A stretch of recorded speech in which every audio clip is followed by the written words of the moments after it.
Hello and welcome. My name is Gabe Russo, and my speech is entitled My Pet Peeves and You. A pet peeve is defined as a minor annoyance that an individual identifies as particularly annoying to themselves, to a greater degree than others may find it. As I sat down to write my speech about my pet peeves, it occurred to me that one of my biggest pet peeves is when someone presumes to tell me their pet peeves.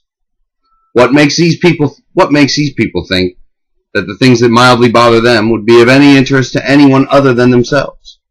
I have no interest in what mildly irritates other people. To be honest, I can barely find the time to be irritated by all the things that irritate me. Speaking of all the things that irritate me, I do have several pet peeves that I really have been stewing over. In fact, now that I think about it, it might help us all immensely if I shared them with you now. Besides listening to other people's pet peeves, which I've already mentioned, one of my main issues is when I see typos and errors in professional settings. I'm not talking about in a text or an email to a friend. Do what you want. But on the company letterhead, no. It could be a menu, a sign for a business, a letter from a business, basically anything of a professional nature with a typo or a grammatical error that drives me insane. I once saw a documentary about two admittedly crazy guys who felt the same way, but they took it to a whole new extreme and went around with their little caddy full of paints and chalk and ink, and they fixed all the errors that they came across. They traveled the country. They always asked permission to fix the offending error, and sometimes they were turned down. The people were angry at the mistake fixers in some cases, and I just couldn't understand how that could be. I instantly felt that these were the greatest two guys ever. But truly, if you run a business or write copy professionally in any way, shape, or form, just spell check. It's very easy.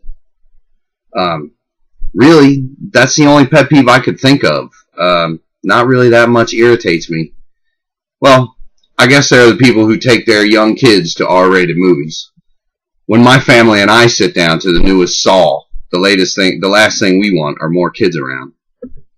Seriously though, it burns me up. The kids aren't going to understand the story or the context. All they'll get is the violence shoved in their faces when they aren't ready emotionally to handle what they're seeing. Then they act things out when they get home. When I was 10 or 11, I talked my mom into taking me to see Mel Gibson's The Road Warrior, a post-apocalyptic future where wars are fought over gasoline and horrific motorcycle gangs rule the wasteland. Well, they raped and pillaged their way through most of the movie until Mel Gibson saves the day by basically killing everyone in extremely violent ways. Not for kids. I had nightmares for weeks. I'll bet my mom still has nightmares about my nightmares. Parents, don't make your kids have nightmares. It's only hurting yourselves in the long run. The longer they sleep, the longer break you get. It's not easy for kids nowadays, and they should stay with age-appropriate things for as long as possible. Now that I'm on a roll, let me tell you another thing that really gets under my skin. When I'm talking to someone and they are silently moving their lips along with me. Are they trying to guess what I'm going to say? Are you quietly trying to put me under a spell? They may simply be speaking in tongues. It's really unnerving. Sometimes I'll be telling people my pet peeves or something, and I'll get to staring at their mouths moving, and I'll forget what I'm talking about, and that really irritates me. I feel like I have to ask them to finish what I'm saying. If they have so much to say, just say it. I'll try to keep my mouth shut and closed while I listen.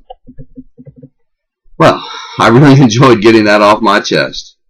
Maybe the people who tell you their pet peeves are onto something. It's sort of satisfying to vent on people and not have anyone get mad at you. If you see a little bit of yourselves in this speech, don't feel bad. I probably do the things that are on your list.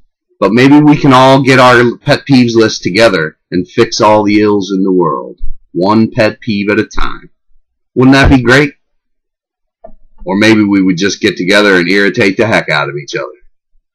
Either way, that's been my pet peeve speech. Thank you for listening.